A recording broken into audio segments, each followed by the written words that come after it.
In November 1846, 81 American pioneers became trapped in the Sierra Nevada beneath snow that piled higher than a man on horseback. They had packed food for weeks. The snow did not melt for 4 months. What those families ate to survive the gap between is the most haunting story in American history. Number 14 on this list, they scraped off the roofs of their own cabins. Number 7, they boiled for days until it turned into something they could choke down. And number 1 is the choice no human being should ever have to make. Of the 81 who walked into those mountains, only 48 walked out. And these 25 shocking foods are the reason. Hit that subscribe button, because what these families endured will change the way you think about hunger forever. Let us count down the 25 shocking foods the Donner Party actually ate. Number 25, salted beef and bacon. When the wagons rolled out of Springfield, Illinois, in the spring of 1846, the larders were full. Barrels of salted beef and slabs of bacon, cured hard and packed in crates, were supposed to carry these families all the way to California. Salt was the only refrigeration the frontier had.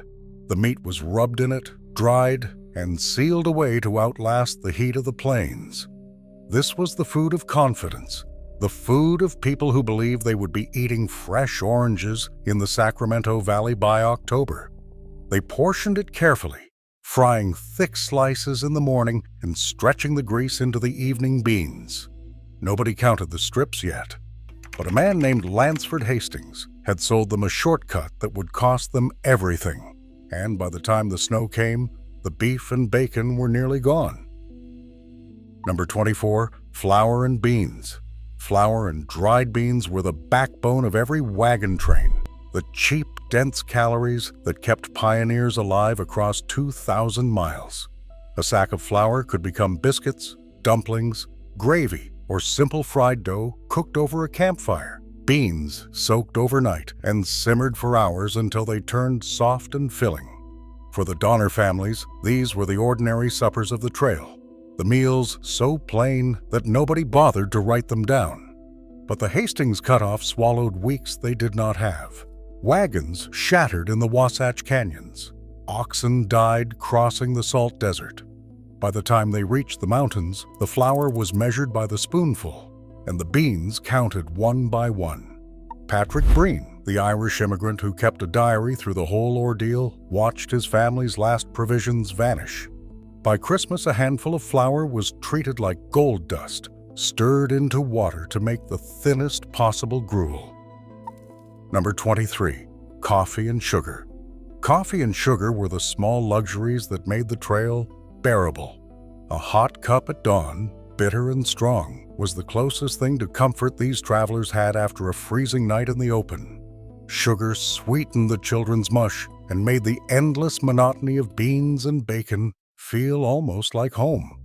These were the morale foods, the ones that reminded people they were still living a life and not merely surviving one. But sugar and coffee are not calories you can live on, and they were the first things to disappear. When the Forlorn Hope Escape Party set out on snowshoes in December, each member carried 6 days of rations, a strip of stringy dried beef, a little sugar, and a little coffee. That was it. 6 days of food for a journey that would take them 33. The coffee ran out within the first week. After that, there was nothing warm, nothing sweet, nothing but hunger that grew sharper with every mile. Number 22, the milk cows. The families had driven dairy cattle west alongside the oxen, meant to give fresh milk to the children all the way to California.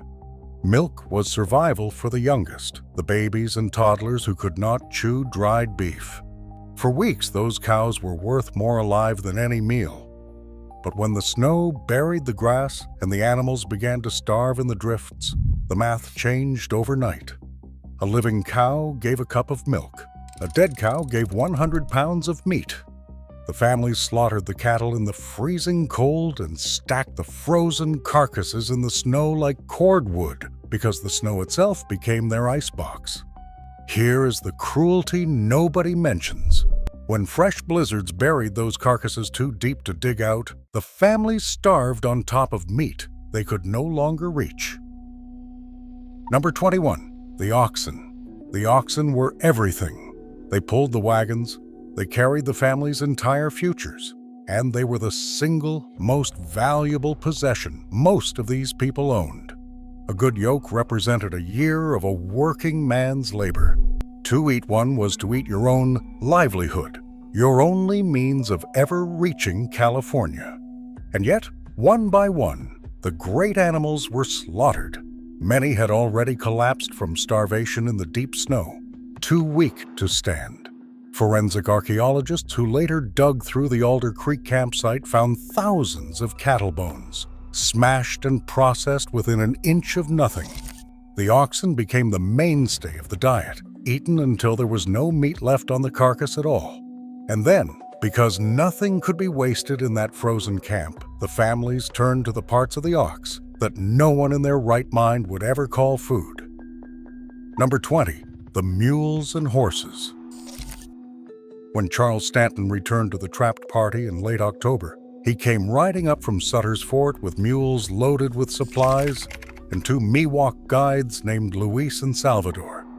Those mules were a lifeline, a flash of hope in the gathering dark. But the snow came so fast and so deep that the animals could not be kept. Mules and horses wandered into drifts and vanished. Some froze standing up. The families ate them. The tough, stringy meat of working animals, never bred for the table. Months later, when the relief parties finally fought their way up the mountain in February, they brought a few more animals, and some of those were left behind and eaten too. The bones recovered at the camps tell the story plainly. Cattle, then horse, then dog, then mouse, then nothing. The diet was a staircase descending into the unthinkable, and each step down was a step the families took only because the step above had run out. First pattern break. Here is where you need to understand how they got here, because it changes everything. The Donner Party was not unlucky. They were misled. A promoter named Lansford Hastings had published a guidebook praising a shortcut he had barely traveled himself, a route he claimed would shave hundreds of miles off the trail to California. It did the opposite. The Hastings cutoff dragged the party through the brutal Wasatch Mountains, where they hacked a road through wilderness no wagon had crossed, and then across an 80-mile salt desert, where their oxen stampeded and died. The shortcut cost them nearly a month. If they had stayed on the established trail, they would have crossed the Sierra in clear weather and arrived as ordinary settlers whose names nobody would remember. Instead, they reached the mountains in late October, just as the first storm of one of the deadliest winters in Sierra history slammed the pass shut. They missed safety by days. Every grotesque meal on this list traces back to that one decision to trust a man who had never walked the road he sold them. Number 19. The family dogs. This is the one that breaks people. These families had brought their dogs west. Loyal animals that had walked every mile beside the children, slept against them in the cold, and guarded the camps at night. When the meat ran out, the dogs were all that remained that still walked on four legs. The decision was agonizing, but starvation does not negotiate. The Reed family had a dog named Cash. Years later, the survivor, Virginia Reed, wrote about what they did to him in words almost unbearable in their plainness. They ate his head, his feet, his hide, everything about him. Nothing was left. The forensic teams at Alder Creek found the burned bones of a domestic dog in the hearth, confirming what the survivors confessed. The dogs were not eaten out of cruelty. They were eaten by people who had already eaten everything else, and who wept while they did it, because by then a meal was a meal, and a child who does not eat does not live until morning. Number 18. Bear meat. There was one almost miraculous exception to the diet of hides and bones, and it belonged to William Eddy. Eddy was the party's best hunter, and at one point near the lake he managed to bring down a bear, a windfall of fresh meat in a frozen world that offered almost none. His wife Eleanor understood what that meat meant. When Eddie set out with the desperate snowshoe party in December, she secretly tucked strips of that bear meat into his pack without telling him. Days later, when the rest of the group had run out of everything and were forced to make a decision no one wanted to make, Eddie reached into his rucksack and found the bear meat his wife had hidden there. It let him hold out from the unthinkable longer than the others. A grizzly, hunted in the snow, secretly rationed by a wife who would not survive the winter herself, became the difference between one man's choice and another's. Number 17, field mice. When the large animals were gone, the families hunted the small ones. Field mice crept into the cabins, drawn by warmth and the smell of cooking, and the starving emigrants caught them however they could. A mouse is barely a mouthful, a few grams of meat on a frame of tiny bones, but to a body shutting down from starvation, a few grams was the difference between despair and one more hour of strength. They caught them, skinned them, and ate them whole, bones and all.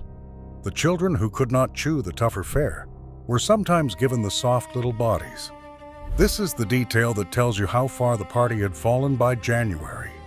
Respectable farmers and tradesmen who had set out for California with full wagons and bright futures were now crouched in snowbound cabins hunting mice in the dark, grateful for every one they caught, because the alternative was a hunger that had already begun to kill them. Number 16, tree bark and pine cones. When even the mice ran thin, the party turned to the forest itself. They stripped bark from the ponderosa pines around the camps and gnawed it for whatever it offered, which was almost nothing. They chewed pine cones, twigs, anything fibrous that could occupy a stomach that had forgotten what food felt like. There is no nutrition to speak of in pine bark. It cannot keep a human being alive. But the act of chewing, the sensation of something in the mouth and the throat, eased the agony of an empty gut for a few minutes at a time. This was no longer eating in any meaningful sense. This was the body's last frantic search for anything at all. By now, the families had been trapped over 2 months, and the gap between what they were doing and what we would call food had grown so wide that bark and cones counted as a meal worth mentioning. Number 15, acorns. The oak trees of the Sierra foothills had dropped acorns in the fall, and where the party could reach them beneath the snow, they gathered them.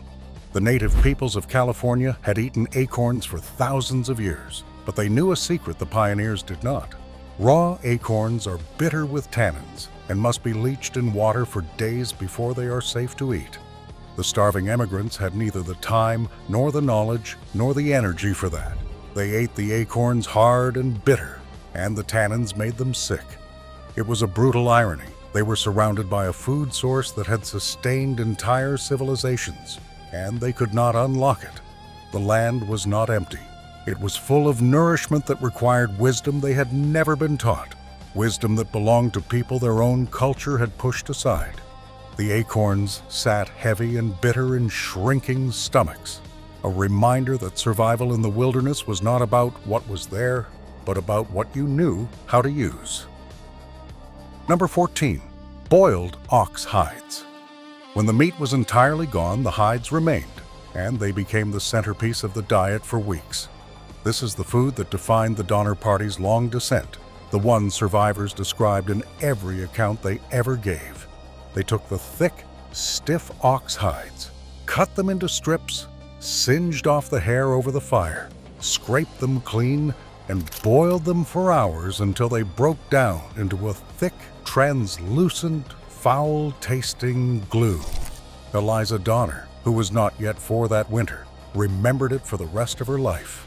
She wrote that the hide was singed, scraped, and boiled to the consistency of glue, and swallowed with effort, because no amount of hunger could make the saltless, sticky substance palatable.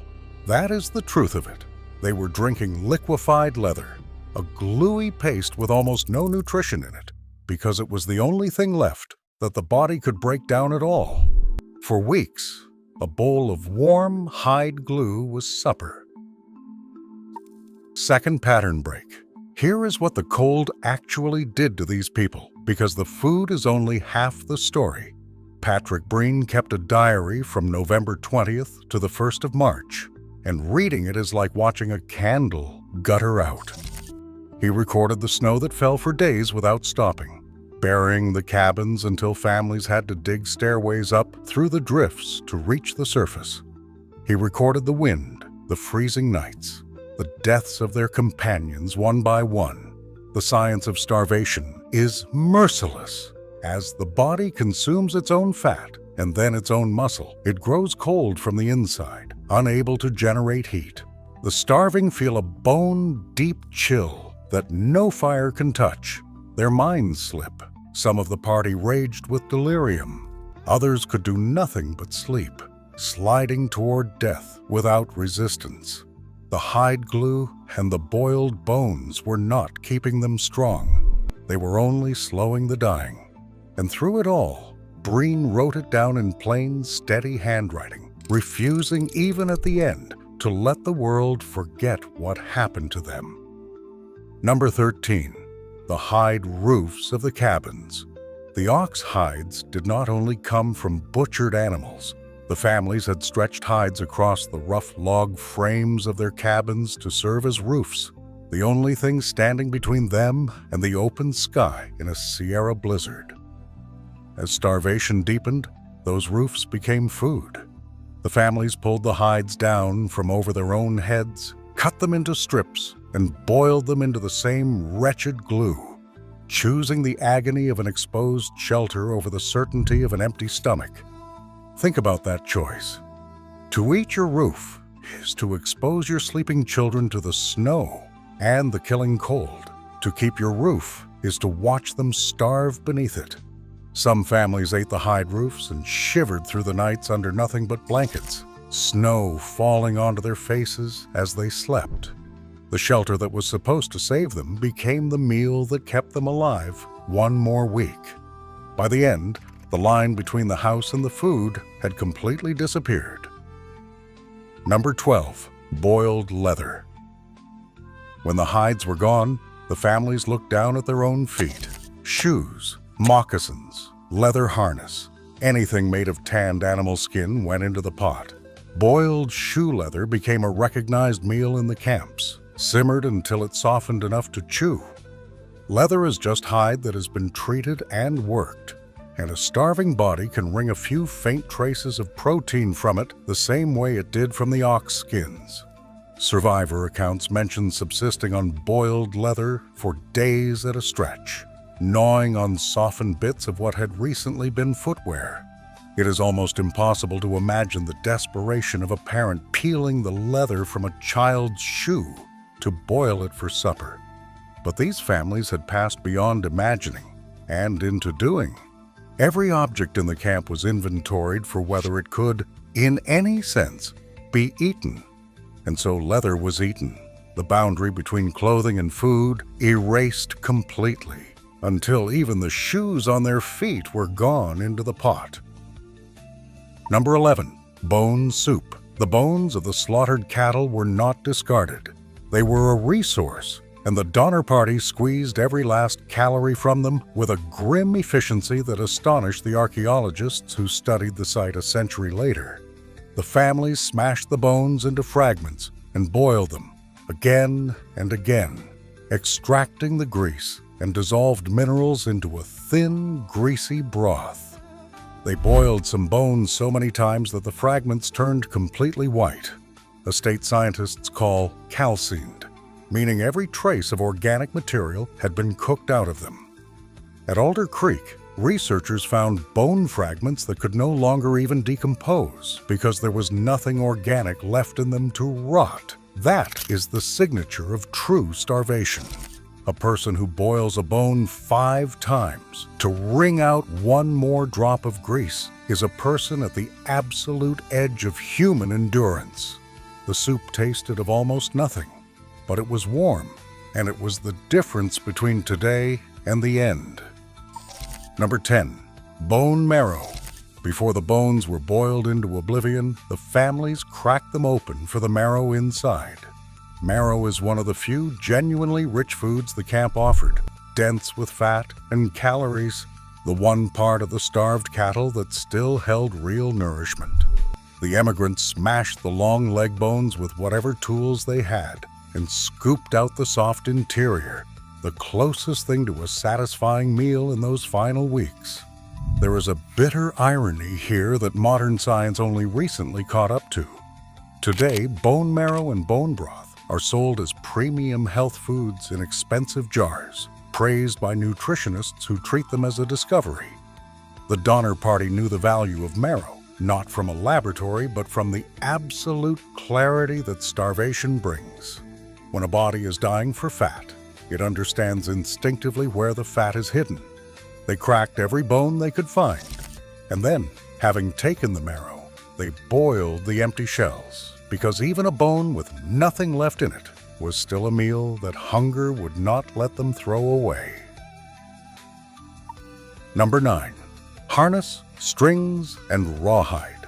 The inventory of edible objects grew stranger as the winter deepened. The rawhide lacing of the snowshoes, the leather strings that held tools and packs together, the harness straps from the oxen, all of it was singed, boiled, and eaten. Anything that had once been part of an animal was now potential food. The families went through their camps like scavengers in their own homes, pulling apart everything that contained a scrap of hide or sinew or rendered fat. A leather strap that had hauled a wagon across the continent ended its life in a pot of boiling snowmelt. A starving mind becomes a relentless engine of calculation, examining every fiber of the world for hidden calories. By the time the relief parties arrived, the camps had been stripped of nearly everything that could be turned, however miserably, into a meal. Third pattern break. By the middle of December, the trapped families understood that no one was coming, and that waiting meant dying. So on December 16th, 17 of the strongest set out on homemade snowshoes to cross the pass and bring help. 2 turned back almost immediately. The remaining 15, 10 men and 5 women, carried 6 days of rations for a journey they thought was 40 miles. It was nearly 100. They became known as the Forlorn Hope, and the name was earned in blood. Their leader, Charles Stanton, the same man who had loyally returned to the party when he owed them nothing, went snowblind and was left behind to die in the drifts. Without him, the only person who spoke the Miwok guide's language, the party lost the trail and wandered lost with no compass and no food. A trek that should have taken 6 days stretched into 33.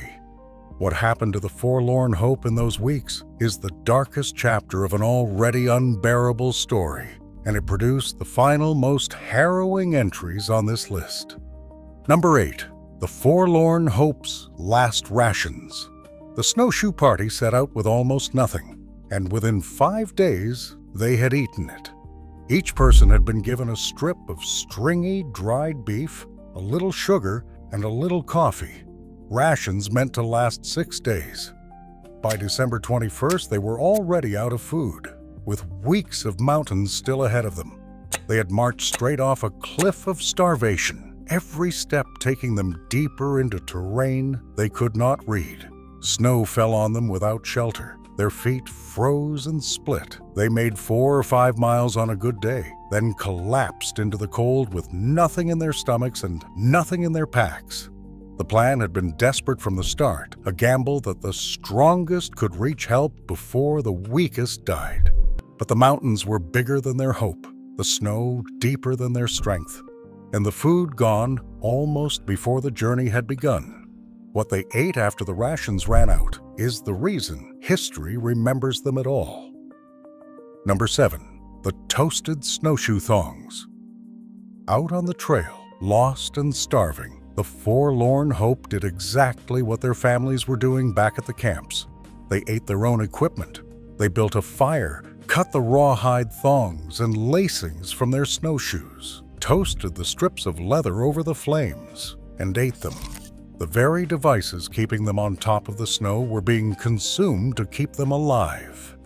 Each thong eaten made the snowshoes weaker and the walking harder, which made the next mile slower, which made the hunger worse. They were unraveling their only means of travel in order to survive the travel, a trap with no escape. The leather offered almost nothing, the same gluey, near-worthless nourishment their relatives were boiling from the cabin roofs. But it was something to chew, something to swallow, something to do besides lie down in the snow and stop. They ate the snowshoes off their own feet, and still it was not enough, and the cold kept killing them, and the journey was nowhere near done. Number 6. The deer. In the depths of the Forlorn Hope's ordeal, William Eddy and a young woman named Mary Graves did something that seemed impossible in that buried wilderness. They shot a deer, in a winter so severe that the snow drove nearly every animal out of the high country. Killing a deer was an act of almost unbelievable fortune and skill. Fresh venison, real meat, the first true food the party had tasted in weeks. The successful hunt later surprised historians who had assumed nothing could be hunted in such conditions, until the bone evidence and survivor accounts confirmed it. But a single deer cannot feed a starving party for long, and it came too late for several of them. The contrast is almost too painful to bear.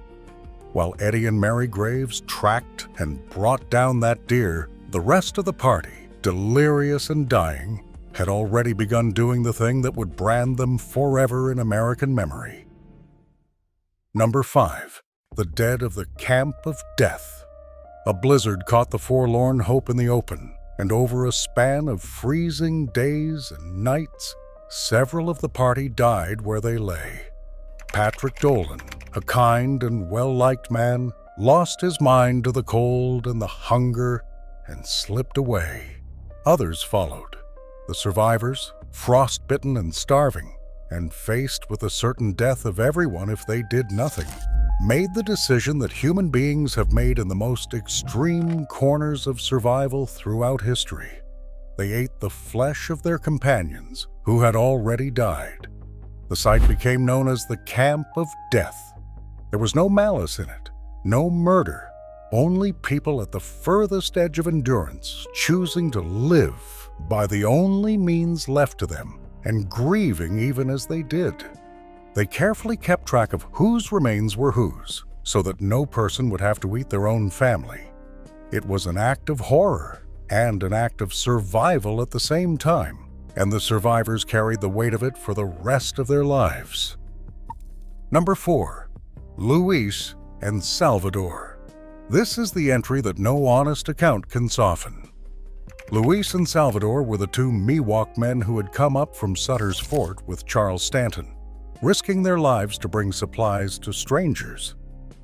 As the Forlorn Hope situation grew hopeless, a man named William Foster, crazed with hunger, proposed killing the two guides for food. William Eddy, to his credit, was horrified, and he warned Luis and Salvador to flee while they could. They escaped down the mountain. But they were starving too, and Foster found them dying in the snow. He killed them, and the party ate their remains.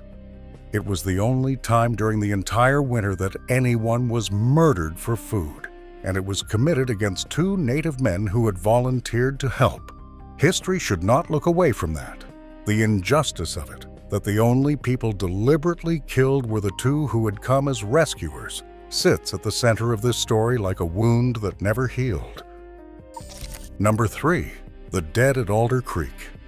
While the Forlorn Hope fought through the mountains, the families left behind at the two camps were starving on hide glue and boiled bones. At the lower camp at Alder Creek were the Donner families, sheltered in brush tents and shallow pits. The food ran out completely before relief could arrive.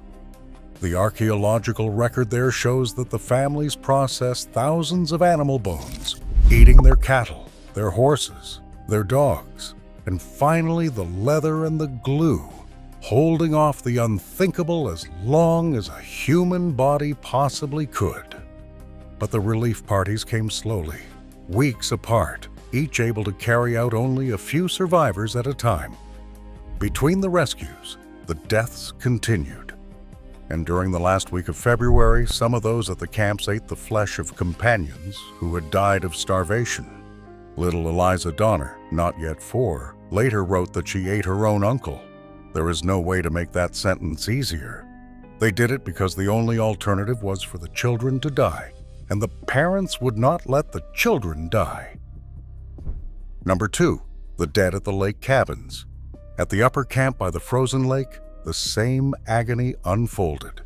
When the first relief party finally reached the lake on February 18th, after a brutal climb through the snow, 9 of the emigrants had already died, and the rest were skeletal, hollow-eyed, barely able to stand. The rescuers could not carry everyone. The weakest and the youngest had to stay behind and wait for the next party with almost nothing to eat, and the dead lying frozen around the cabins. In those terrible gaps between rescues, the survivors at the lake also turned to the bodies of those who had died. An immigrant named Louis Kesselberg became the most infamous figure of the entire tragedy, accused of cannibalism in the final ghastly weeks when he was among the last left alive. Kesselberg was vilified for the rest of his life, partly because he was a foreigner who faced ugly prejudice, and the truth of what he did and did not do is still debated. What is certain is that the lake camp, like the creek camp, became a place where the living survived only by consuming the dead. Number 1, the final truth. The thing everyone remembers about the Donner Party is the cannibalism. But that is the smallest and the last part of the story, and it is the part that misunderstands the most. These were not monsters. They were farmers and tradesmen and mothers and children who were lied to about a shortcut and trapped by a freak winter, and who then did everything a human being can possibly do before crossing the final line. They ate their cattle. They ate their horses and their dogs and their pets. They ate field mice and pine bark and bitter acorns. They boiled their hides into glue and their bones into broth and their own shoes into supper. They pulled the roofs off their cabins and ate them. They held out for months, clinging to their humanity with a stubbornness the bone evidence proves beyond doubt. And only when there was truly nothing left did the survivors do the one thing that kept their children breathing until the rescuers came. Of the 81 who entered those mountains, 48 survived. Many lived long, full lives. The youngest survivor remembered nothing of it and lived until 1935. They were not defined by the worst thing the mountain forced on them. They were defined by how far they went and how hard they fought before it did. Here is my challenge. The next time you hear the words Donner Party and your mind jumps straight to the ending, stop and think about the months that came first. Think about a mother boiling leather strips to feed her starving child. Think about a man rationing hidden bear meat his wife packed in secret. Think about a family pulling the roof off their own shelter rather than watch their children fade. Drop a comment and tell me which of these stayed with you most. And if your own family has a survival story buried somewhere in its history, share it below. Because the Donner Party was not a horror story. It was a story about how far ordinary people will go to keep the people they love alive.